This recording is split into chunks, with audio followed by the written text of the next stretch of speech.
It's live, so behave yourself. Okay, it's live. It's very hot. Okay, it's really live. Yes. Okay, cool. I'm so glad you said that. Live. Always. Okay, awesome. I'm going to get us started. So hello to everybody joining us and welcome to the CoinGape podcast, your ultimate destination for everything crypto and beyond. I am your host, Karen Myro, and today we're going to be diving into the fascinating world of the metaverse gaming. So get excited. I hope you're excited for the conversation we're going to have. I am super stoked. We have some amazing guests, and I'm going to go ahead and introduce them. So first off, we have Mr. Sebastien, who is passionate about blockchain technology, gaming, and education. He is a very active speaker and evangelist who has spent the past 8 years focused exclusively on mobile gaming, creating successful games that have been downloaded millions of times. He is the co-founder and chief operating officer of the Sandbox, which is a decentralized gaming virtual world with NFTs. The latest iteration of this is a blockchain-driven virtual metaverse where users can create and monetize gaming experiences. Second, we have Miss Loretta Chen. So Dr. Loretta Chen is a multi-talented and influential figure in the media, education, publishing, performing arts, and cultural scene for over 2 decades. She is the co-founder and CEO of Smobbler, which is a turnkey metaverse architect that takes brands, IPs, and communities to the forefront of Web3, where diversity and accessibility is built right into its core ideals. And last but definitely not least is Mr. Anthony Chau, who is a trailblazer in emerging music and gaming in the metaverse. So he's an experienced business developer with a demonstrated history of working in multiple industries, from mobile marketing and gaming to education. He is the CEO of Chord Hero. Now, Chord Hero offers products that provide an innovative approach to music learning in the 21st century. From the Maker ukulele set to Monster Chords, Chord Hero provides parents and teachers with a fun and unique approach to music education that is affordable and produces results. Now, I would like to start by thanking our guests so much for joining us from all over the world. I will ask you to please introduce yourselves, starting with Mr. Sebastien, then we're going to get Loretta and Anthony. Hello, everyone. It's a pleasure to be here live today. My name is Sebastien. I'm the COO and the co-founder of the Sandbox, as well as the president of the Blockchain Game Alliance, which is an association that now counts over 600 members and representing like the whole blockchain gaming industry and promoting adoption of blockchain technology within this broader gaming sector.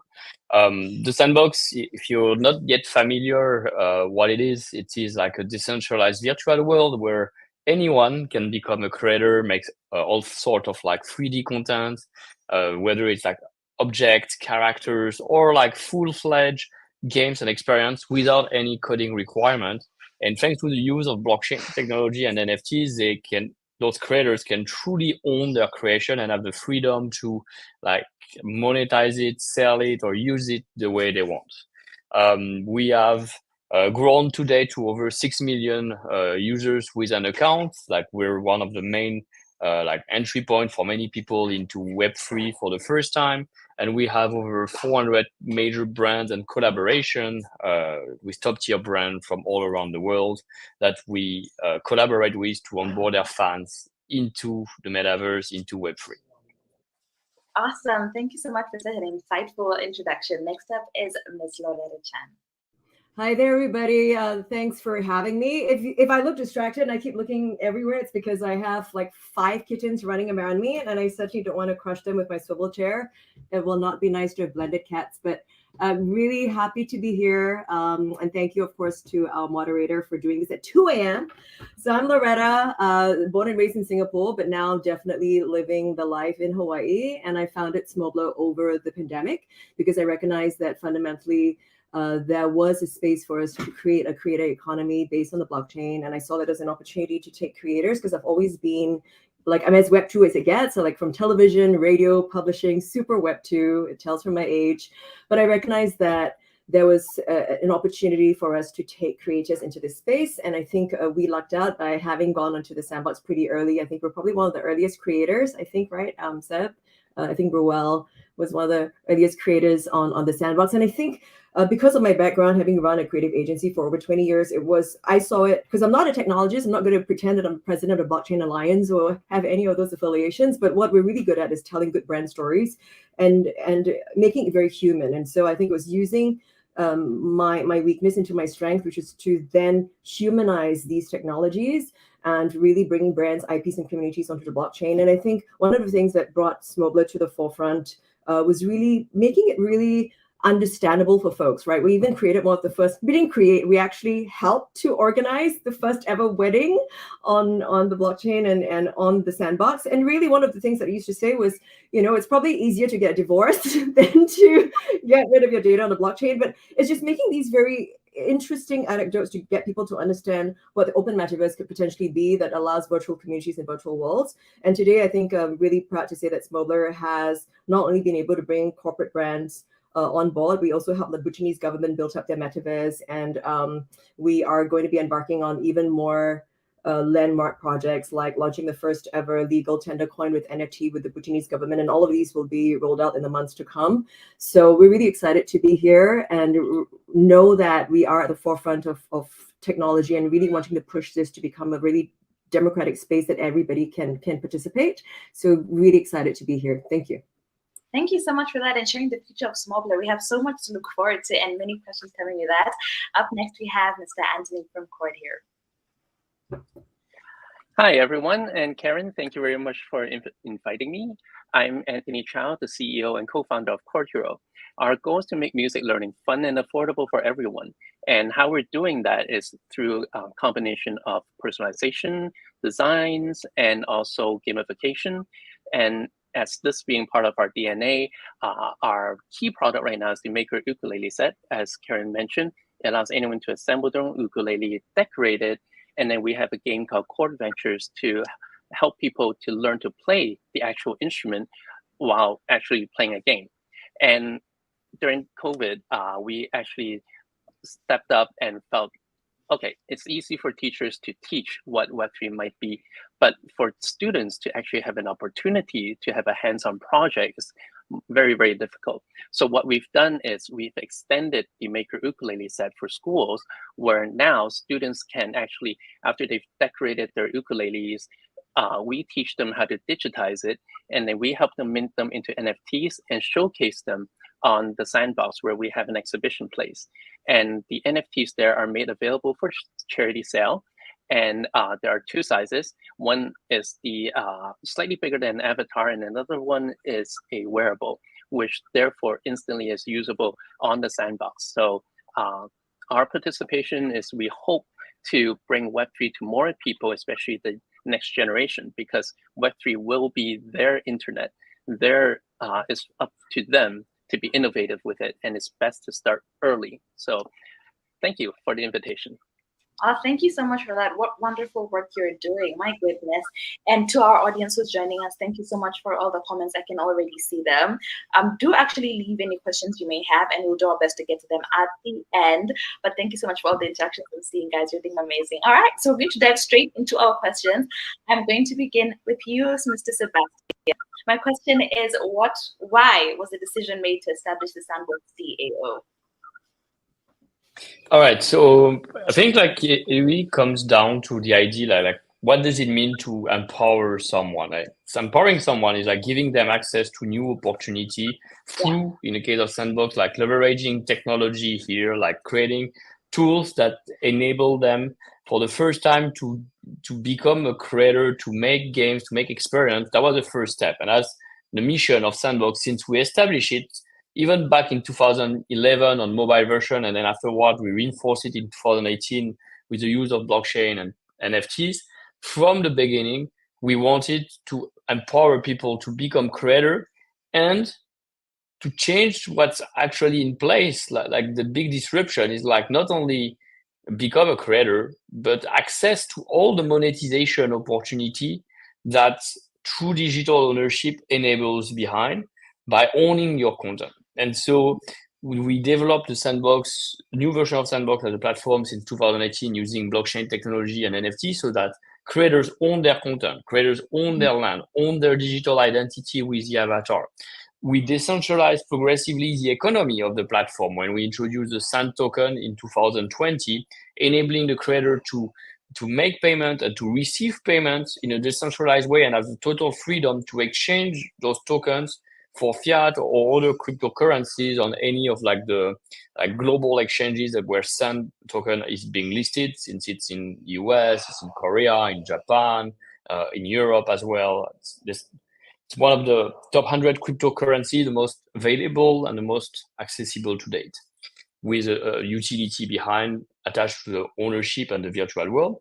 And then one step further to continue is like, what does it mean as a creator? Like we've seen, like we believe user-generated content is the future for gaming and for many applications. Like users are participating in creating the content which bring value to the platform, which drive new users, which create monetization.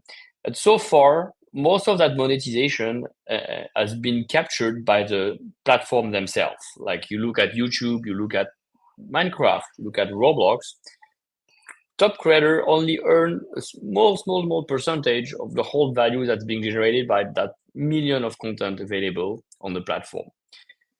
So to have a true impact, to have a true sense of ownership, we needed to add it control and governance. And the DAO has been part of like that vision.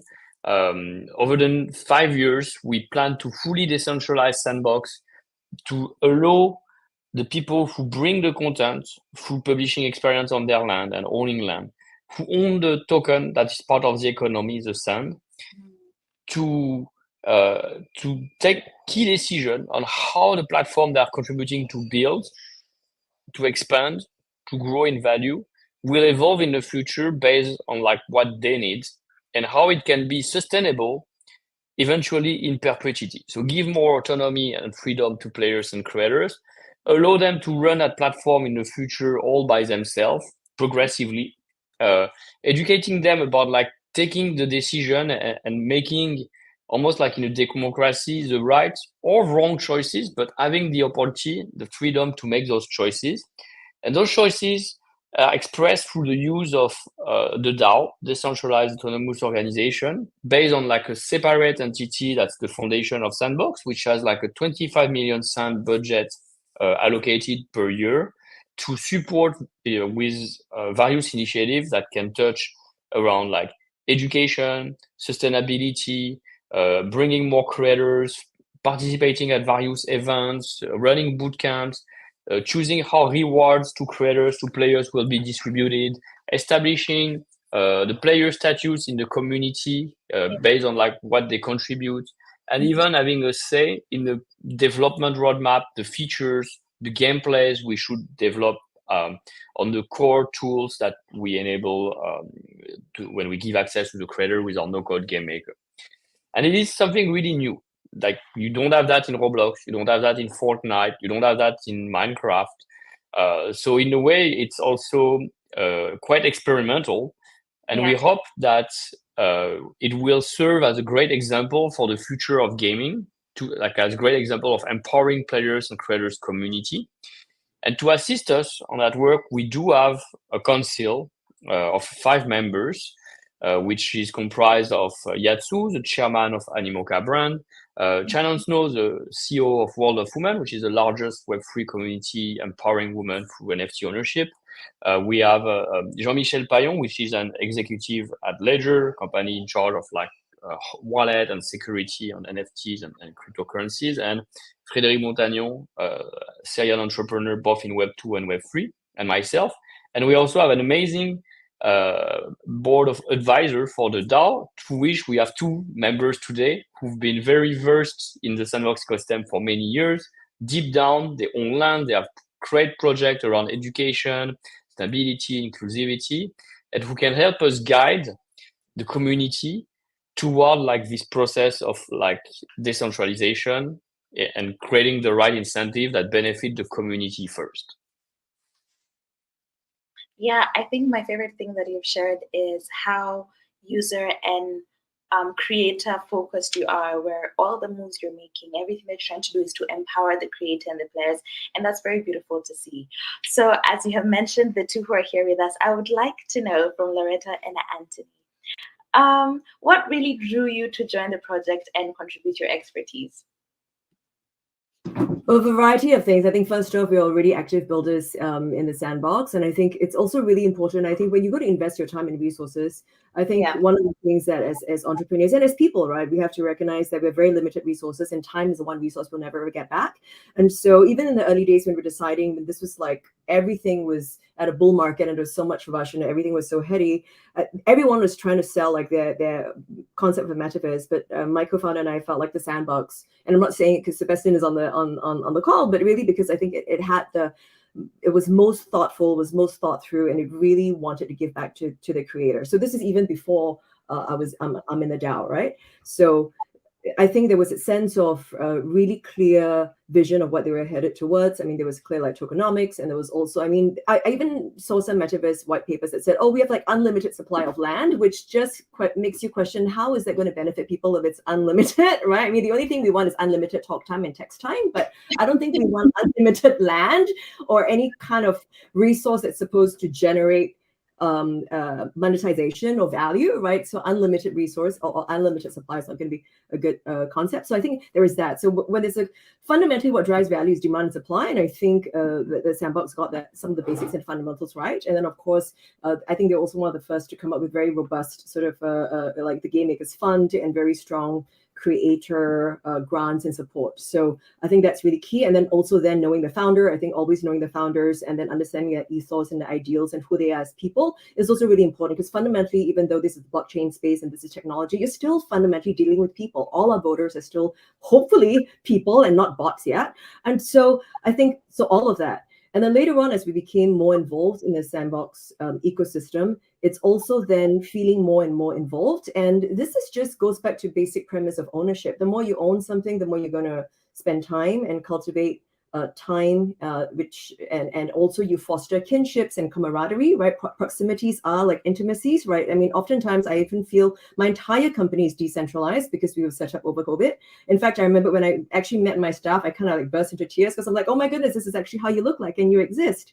But the point is, well, I'm laughing about it, but it's true, right? You have these digital, virtual conversations with these folks, that whether it's avatars or through texting or through emojis, but these relationships are real and you feel very strongly about these relationships and bonds. So these two then become networks that you don't want to just forego. It's not just about it, you know, and so I think the more folks are going to spend time in the virtual worlds they create, there's going to be that much more attachment, even more so than geographically bound relationships. Like I spend more time with probably folks in this room like my neighbor, right? I think a lot of us can attest to that. So I think that's the other concept. And then if you look into like a more macro scenario, younger people today, they're all born with an umbilical cord that is attached to their iPads and digital devices. And so, and currently the people running the world, the real world and making decisions, if you look into what's happening, I don't want to get into politics, even though I'm based in the United States. If you look into who's running for presidency, you have candidates between an old man and a con man. And I don't think these are the kinds of role models that a lot of younger population feel an affinity to. And you're going to have this group of people that are becoming more and more disassociated from what's happening in the real world, and they're retreating into these virtual worlds where they create camaraderie, they create friendships, they create belief systems that are not bound by geographical locations. And we see this happening. I have I have no kids of my own. I have 23 cats, thank goodness. But I have my friends who have kids telling me that, oh, you know, their kids are coming to school or coming back home speaking Mandarin or speaking with an American accent, even though they're not from America, they don't have Chinese neighbors, because they're playing games. And because of that, they have access to these networks that are impacting their lifestyle, the way they speak. So the point I'm trying to make is these worlds that we're creating are not just fun and games anymore, as it was, say, like 10, 20, 40 years ago. Like these are lifestyle choices that our younger generations are making. And it is unfair, I feel, that this is their future. And yet the decision makers today are between like an old man and a con man, or people who are my age and above, right? You have the Gen Xers and the baby boomers, or even worse yet, the silent generation, making decisions for huge swaths of population that are going to be either economically viable or entering the economy and serving the economy and generating work and labor, but they're not being compensated for that, or they're not being fairly compensated for that, because all the decisions are made in the hands of these, baby boomers and silent generation. And so I think what we're trying to create, the DAO, while it's not perfect, it gives a population to feel vested, to feel like their voice and their vote matters.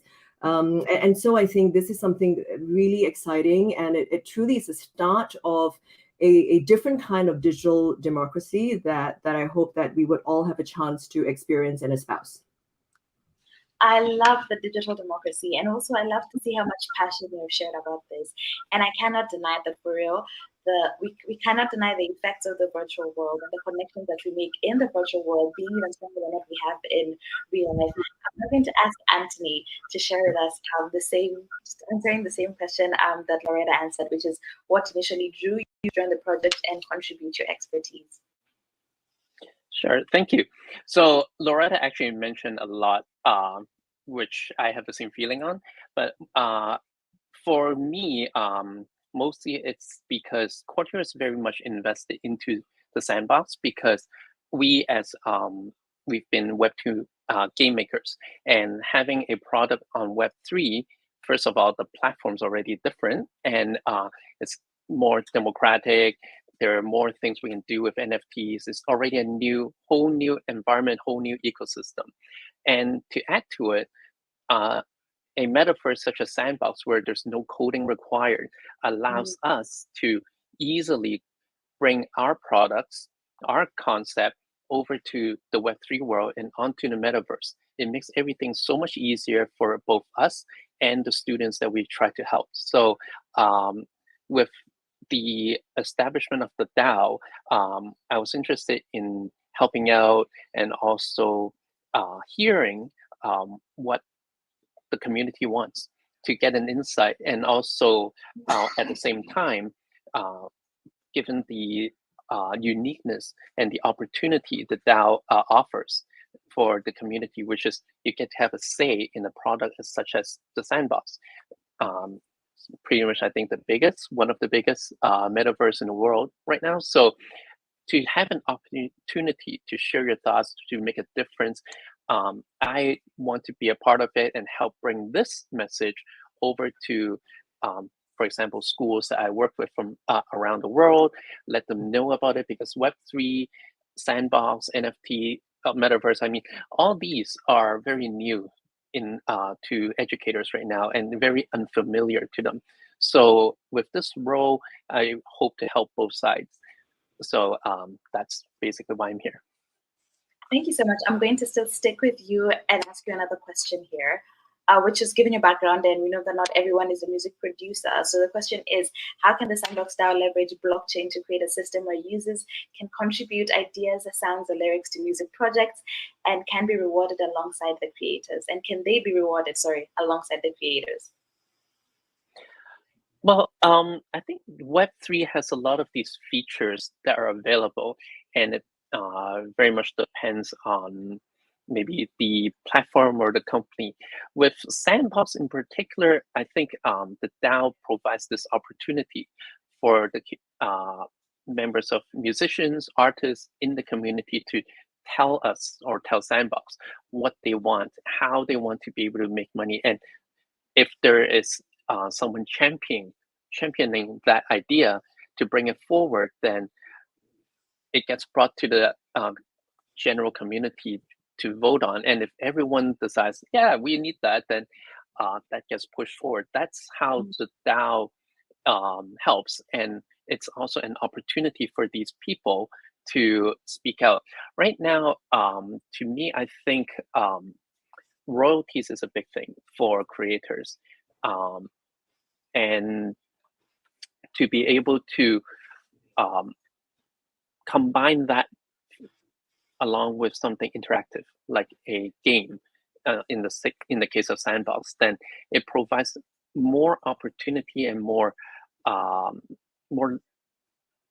audience, more way to reach out to audience, and through that to create, basically for artists to showcase their work, while at the same time, if the participants are interested, they may purchase the artwork, no matter if it's visual art or music.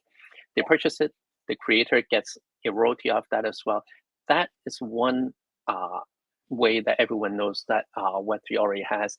But to be able to combine that onto a metaverse platform, then I think that, and how we want to do that will be up to the community of Sandbox to tell us and see how it goes from there.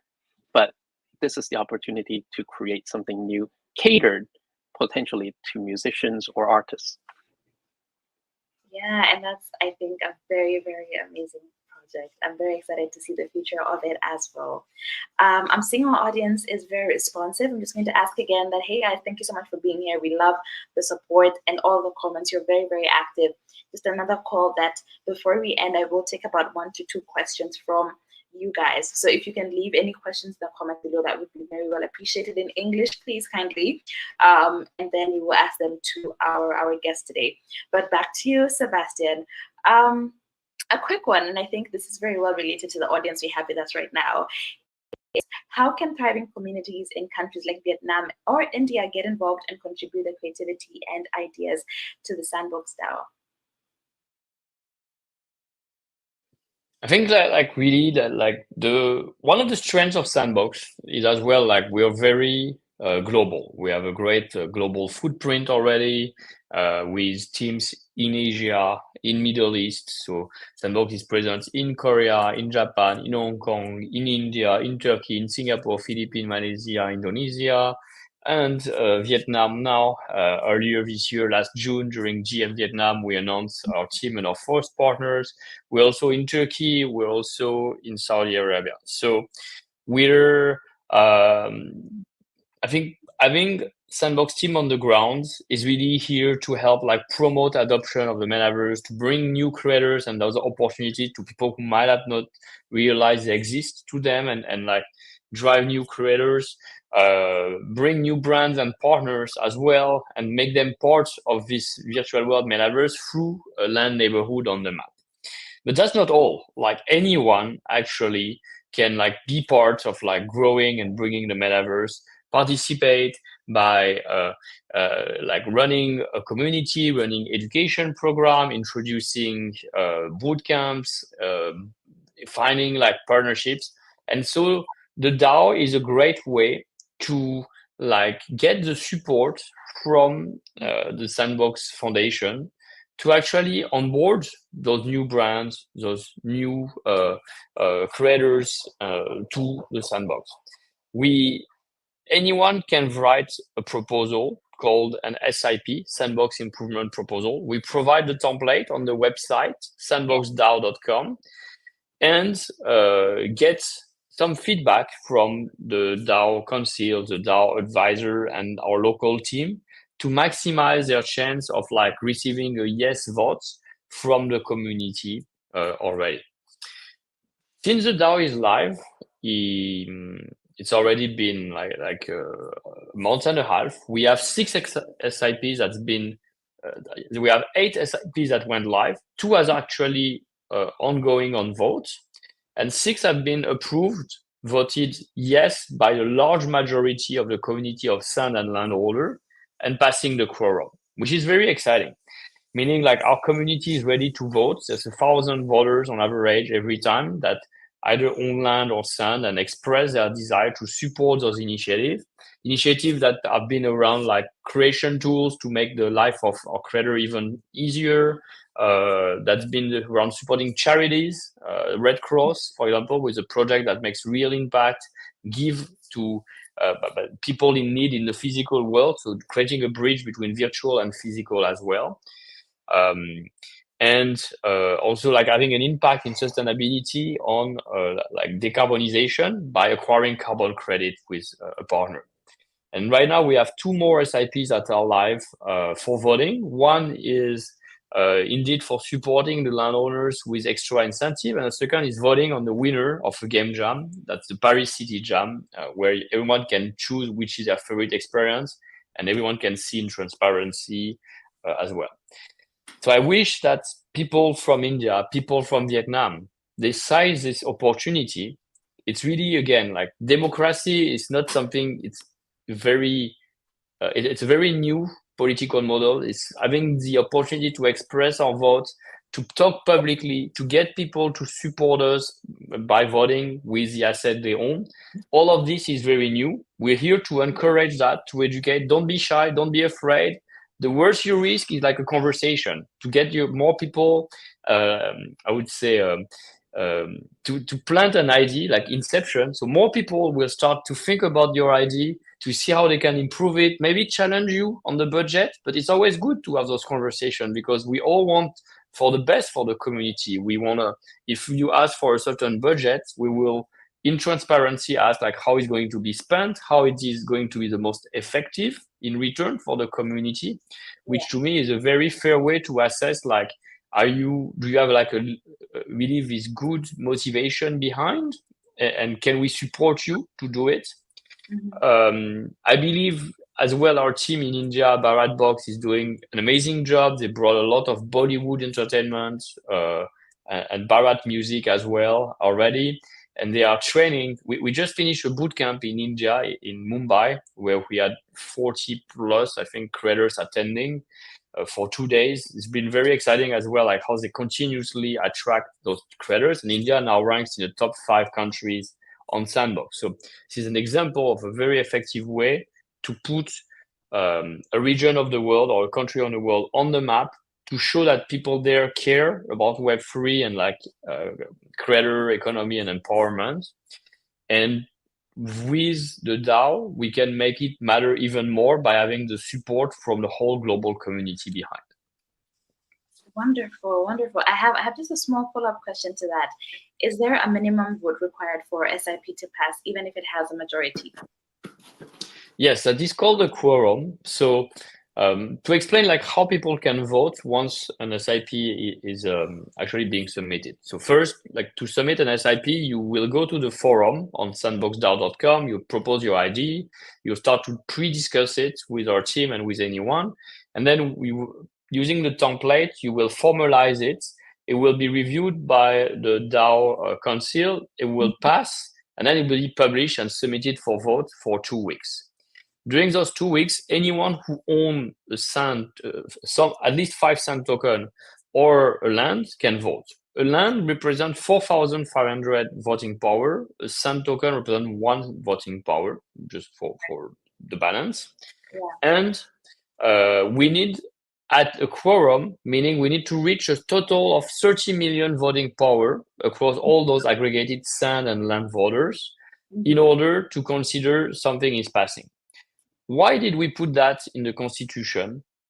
That was voted as one of the initial SIP, because we wanted to make sure that a sufficient amount of token holders or voting power they represent would actually participate for a motion to be passed.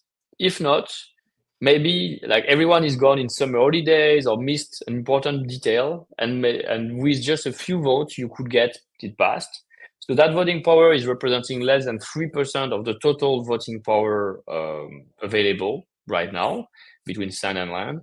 We think it's not too easy. It requires some work, some promotion, some AMA, some conversation, which is good. It requires the effort to get it passed.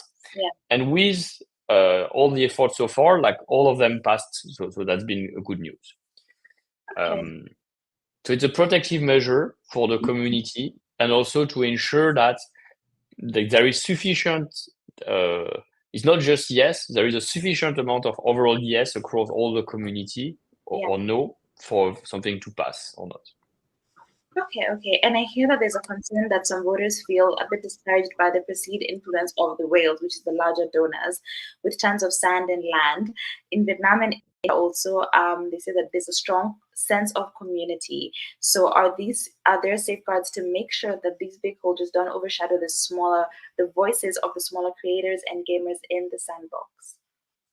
It's been a constant point of attention for the team that's been in charge of like the whole DAO and foundation project and like the voting mechanism. And we've been looking at many DAOs for the past 2 years, how they work, and indeed we've seen that challenge.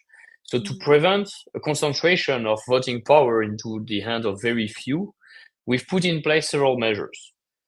The first one, and it's very unique to Sandbox, is the fact that it's not just the sand ownership that contributes to voting power. Yeah. It's the sand and land. And why land? Because land, you have this map of 166, 164 lands in total and never anymore. People who are building on the Sandbox all together as part of this big metaverse project, they are the ones who are like contributing the most toward making this world alive and valuable. So land is as much important as the token, the utility token of the platform. Mm-hmm. And that's why we have 4,500 voting power per land, because we have 27,000 unique landowners on average. Yeah. Sorry, 27,000 unique landowners total who own 1 to 2 land on average. That represent roughly 10,000 voting power. And on the other side, we have around 250,000 unique sand holders who own 10,000 on average. So it creates a first balance. The second thing that we did is basically, instead of selling 100% of the map at the beginning, in 2020, and then be gone, we've really selling progressively the map with different neighborhoods. Today, we sold only 75% of it, and we keep curating and introducing new neighborhoods. We just launched Show City with The Voice, Love Island, Hell's Kitchen as key shows.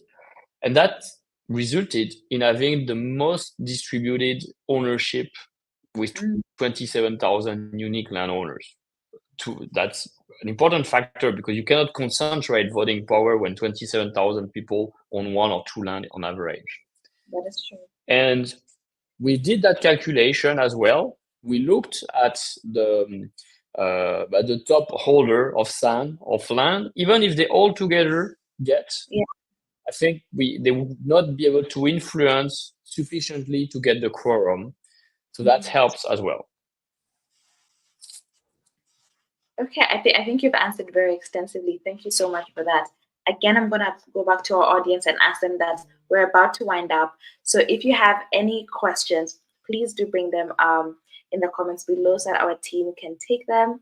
We'll be waiting for those questions. We'll be waiting for them.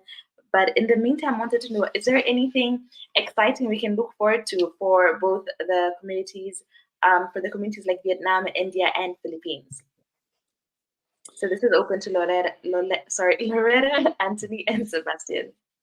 I know. My mother played a really bad joke on me when she called me Loretta. It's so hard for the Japanese to pronounce my name because they say Loretta instead of Loretta.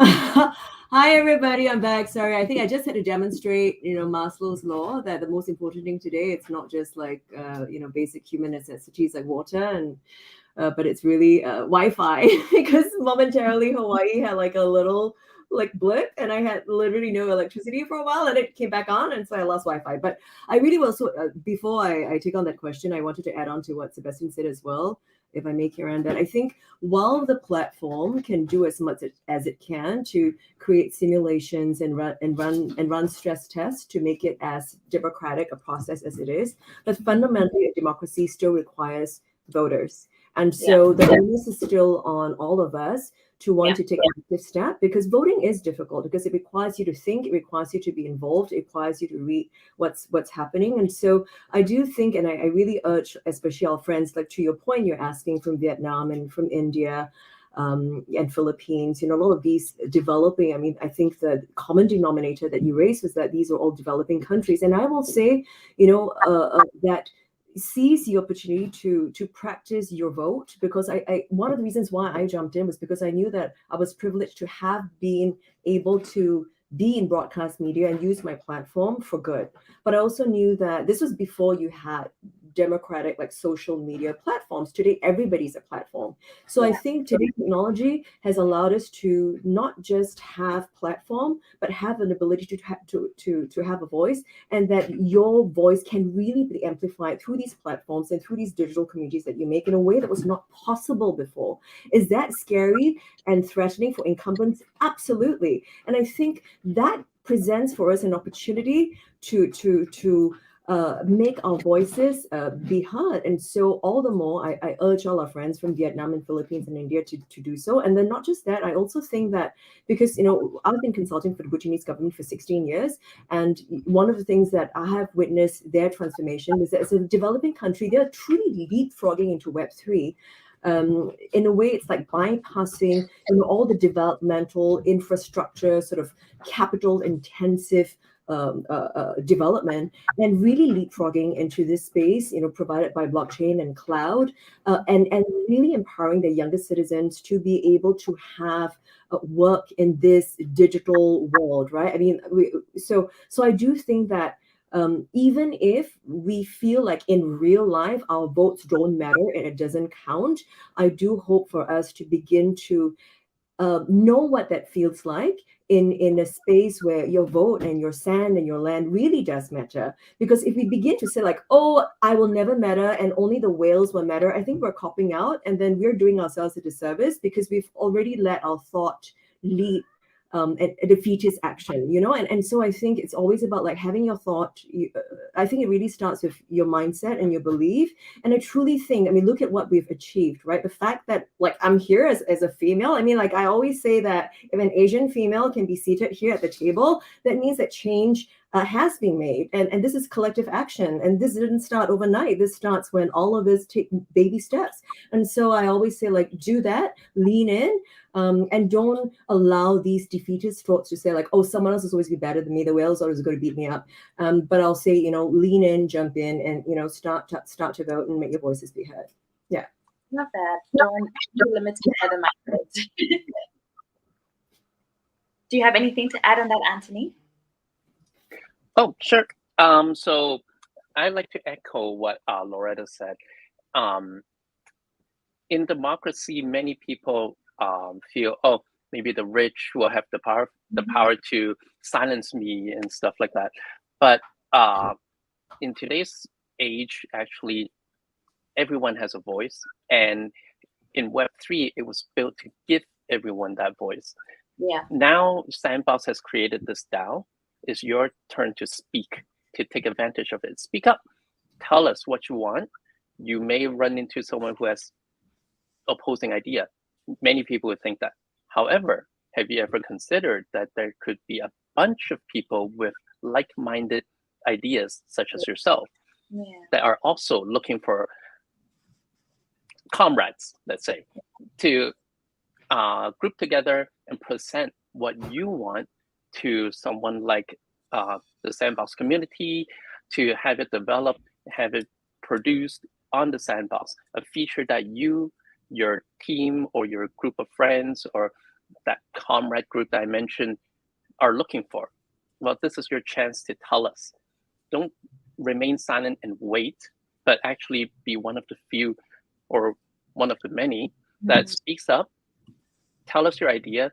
It'll catch on either now or a little later, but it will catch on, and you'll find people with like-mindedness to support you. You support each other, and the Sandbox DAO is the facilitator to bring that idea to life. All you have to do is find someone to champion it, submit a SIP, and the whole thing gets started. So don't miss out on this chance. Quartiro right now is hoping to also bring in educators as part of this DAO community, not as an administrator or advisor role, but actually like yourselves, to be one of the people that give Sandbox an idea, tell Sandbox what they need as educators, so therefore Sandbox can shape themselves to cater to educators and make Sandbox more of a education tool for schools around the world. Initiatives such as these can be done through this DAO. So I encourage everyone to do the same. If you have like-minded people, or you have an idea that you really want to see happen on the Sandbox or on Web3 in general, and then we can just do it on Sandbox, then submit a SIP on the Sandbox DAO, and also have a read over at what existing SIPs are there, because someone may have already mentioned something that you're looking for. All they need is your vote. to make it possible too. So help each other. This is an inclusive community. Anyone's ideas count. No one's ideas are too dumb or invalid. So just share, speak your mind. Don't miss out. Thank you for that, Anthony. I think the main takeaway is don't be afraid to share your ideas. You may have people who are like-minded, and also don't be afraid of opening your position with the ideas. That's what democracy is about. Everyone is allowed to have an opinion and share their ideas. Now, our community has been doing a great job in sharing some questions. So I'm just going to read them out. And sorry.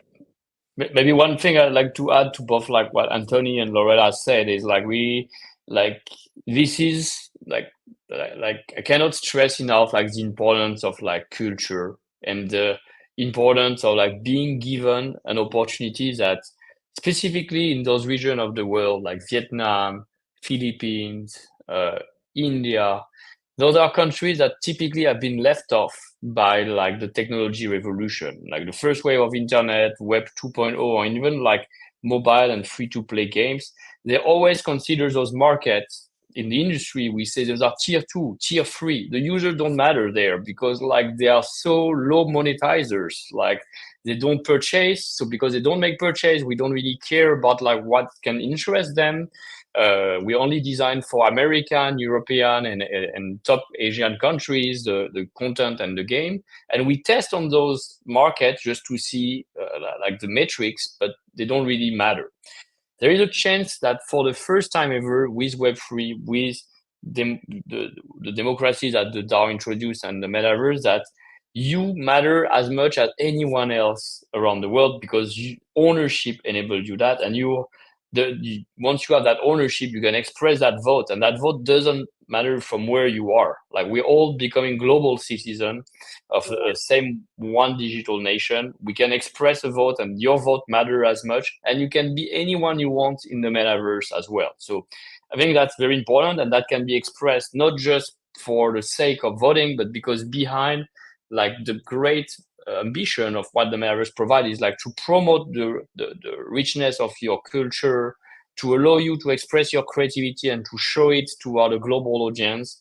Yeah. And we are here and we prove already that the metaverse is a fantastic tool as well for education. With the project of Anthony Chau, he onboarded like young kids to discover not only about like learning music instrument with ukulele, but also to create a world, to make their first NFT, to step into Web3, to learn about financial literacy, a lot of different steps that are important to like establishing, acquiring the skill that makes you a person more prepared for the job of the future and to acquire that autonomy in so many levels. So you can rise outside of the chance and opportunity that's been given to you in the physical world. You can really be reborn. And please consider that like nobody's forcing you. It's an opportunity available. It doesn't cost anything to participate, to become a creator. You can earn your token as a creator. We have different programs and grants to receive land, to receive sand. We have various game jam, various contests, a lot of support on the ground in those countries to onboard people, to access it.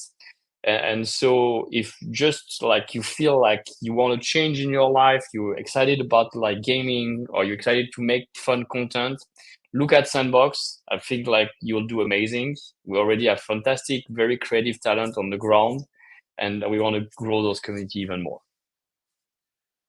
Oh, wow. Thank you so much for that. I'm sure people have been inspired to get involved and join the community and let their voice be heard. Thank you so much. So now we're going to head into the questions. As we wrap this up, it's been such an amazing session. I have learned a lot, and I can see our audience saying that they have learned so much about the project as well.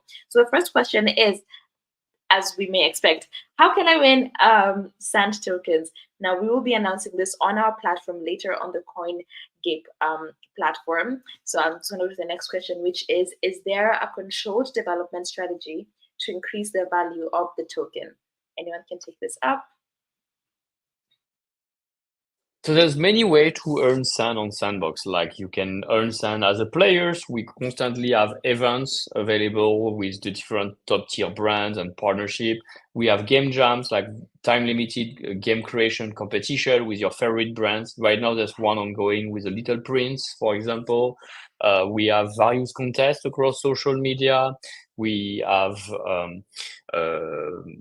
grants and other mechanism to support creators overall. So check out, like, follow us on social media, check the main website sandbox.game across the different parts, how you can earn sand and participate based on what's your preference. And I'll just jump into like even Smobler, right? We've created all these games, and we're also offering sand prizes as well. So come play our games as well. You know, I think we have Cravere, we have Battleground on Friday. Well, we have a game open tomorrow, so we invite you to come. I think Seb came and he was like killed instantly already. So you want to come beat him up, you know, can do that fun in the game. But I think really, I think as Seb was saying, there are all these like opportunities, like the Builders Challenge, right? The game jams, and then I think individual studios too are jumping in and offering sand as well to engage people to join as well. So definitely jump in, lean in, and just log on to sandbox.game. Nice. I think now we're actually going to get towards the end. I'm going to ask each of you, Loretta, Anthony, and Sebastien, to give us your closing remarks. Something to expect from your project, something to look forward to, anything you have. Yeah. I guess, well, I'll start quickly, like basically, and to tie to the other question, like how do you actually affect the value of the token? Is there, like, the value of the token is not something in our control, but what is in control is like how, like, we participate to building that bigger project that we are part of. And we, just like we're part of like a country, a nation, here we're part of a digital nation. We own the currency on it. And over a long term, if we believe that our effort to create great content, to like bring new users on board through the fun games and experiences that are available, made by myself, but also made by my neighbor on the map, through the initiative that I can propose to the DAO, and through all the philosophy, the effort provided by the platform, the ecosystem, the member, the community, you believe like it's going to turn into maybe the next Roblox in 10 years. I don't want to sound like it's going to be in 1 year. Like every major gaming platform took 10 to 20 years to grow into where they are. So yes, you can see Roblox right now, Fortnite right now, Minecraft right now, but like I saw them 14 years ago as well. And I want us to be very humble and resilient in like our ability to grow, not say like in 2 weeks we'll be million of users. We see it's hard, it requires dedication, it requires resilience, but we also very focused on our goal. And the fact we are so focused on the creators should be a good sign for you to also think like, if you want to enter the creator economy, is Sandbox a platform worth your time, your attention, that will reward you the fair way you expect? So for me, I think with Chord Hero, our goal is still in the areas of music learning to make it more fun and accessible for everyone, while at the same time, we are hoping to do the same with Web3 education. So as many of you out there could be creators, having land or creating a project on the Sandbox, you need users. And what better than to educate them? So we are hoping to expand our Sandbox Experience product. We're introducing Sandbox Experience Plus soon in Q4. And what this does is, in the old one, you create the ukulele, we just showcase it. In the new Plus version, schools, classrooms, organizations, participants can decorate their own room on the Sandbox through our exhibition. So we give you an empty space, you decorate your art gallery to showcase your artwork. And in this process, students have a chance to take part and become actual Web3 creators and learn about what Web3 is, so that afterwards they can innovate with you or on their own to grow this Web3 community as well as the Sandbox community. So I would encourage you guys to maybe tell others, tell schools about us, so that we can give them the tools to teach Web3. And for you as attendees of this AMA, remember to speak out, speak your mind. Don't miss out on this opportunity, a unique opportunity for you to take part in actually make changes to a community like Sandbox with your opinions, your ideas, and your votes, most importantly. Thank you. Thank you so much. And over to Loretta. Sorry, what is the question again, Karen? Oh, sorry, just like closing remarks. Anything you can expect from your project, just that. That's my computer talking to me, my cats are playing. Closing remarks. I think specifically for the DAO, it would be, I don't believe in utopia. I don't think utopia exists, and it's not because I'm pessimistic. It's because I'm an eternal optimist that I think that utopias don't exist, because I think that the strife is what engenders change, and I think the strife is what makes us better. And I actually think that disagreement and the ability to disagree and to have fundamentally different points of view is actually crucial for growth. And I think that being able to express your feelings, opinions, and thoughts, and be able to ask for things that you want, and to be able to drive coalitions and be able to form communities, I think these are really foundational pillars of just being a good citizen and human being. And so I just think of it as an exercise in achieving personal growth, autonomy, building resilience, building communities. That's on a personal growth side, but also then it gives you the skills to begin to think beyond yourselves, to begin to think about more macro issues, and about thinking about how your vote and your voice matters, and then generating those skill sets to enable you to also do bigger things in life. I think that doing difficult things is really important. And so as a person, I've often always thrived in liminal zones and always pushed myself to the point of being uncomfortable. It's really part of being an athlete as well. And I've always said that, being an entrepreneur is like being an athlete of mind, body, and soul. And so I urge everybody to lean in and do difficult things. I mean, one of the reasons why democracies today fail is because we palm them off to representatives, we palm them off to electoral colleges, we palm them off to cabinets, and have someone else do difficult thinking for us. I think sometimes even in smaller decision making, to start being able to think and make difficult decisions in small little bite-sized pieces, and just growing that sense of resilience, right? So I've always thought about it as just like holistic growth, to just be able to do difficult things, bite-sized pieces, one day at a time. It's like going to the gym. The same way you build your muscle, you build your mind, and that's from purely personal, which I think translates into the person that you are in a more macro level. So that's for the DAO, and that's me speaking as an educator. But otherwise, as co-founder of Smobbler, please come play our games. We're launching a whole series of super fun games, like first person shooter games. We are also going to be having, since everyone here like Caught Hero is really plugging their projects as well, we're going to be having Nova, that's going to be happening September 17 over Token 2049. So we urge all of you in our neighboring countries to come visit us in Singapore. It's going to be exciting with Token 2049 and F1. And so Smobbler is also having our own signature event, Nova. I think Sebastien is going to be there. Hopefully we have the community members there. And we have also a lot of brands and sponsors coming to work together with us as well. So definitely stay in touch. Log on to smobbler.io and keep in touch with me as well. I have the same name in every single platform. And so I hope to be connected with all of you. Thank you so much. And what a wonderful discussion we've had. A huge thank you to our guests for making the time for this, to Sebastien, Loretta, and Anthony. Thank you so much for sharing your visionary insights and exciting developments in Sandbox DAO. The future of digital entertainment is bright, and full of endless possibilities, and it's leaders like you who are paving the way for a more immersive and interactive world. Now, to our audience who has tuned in and those who will be watching this after, a major thank you for being here. It's a pleasure to have you. I hope you have learned as much as we have, and I hope this conversation has inspired you and pushed you a little.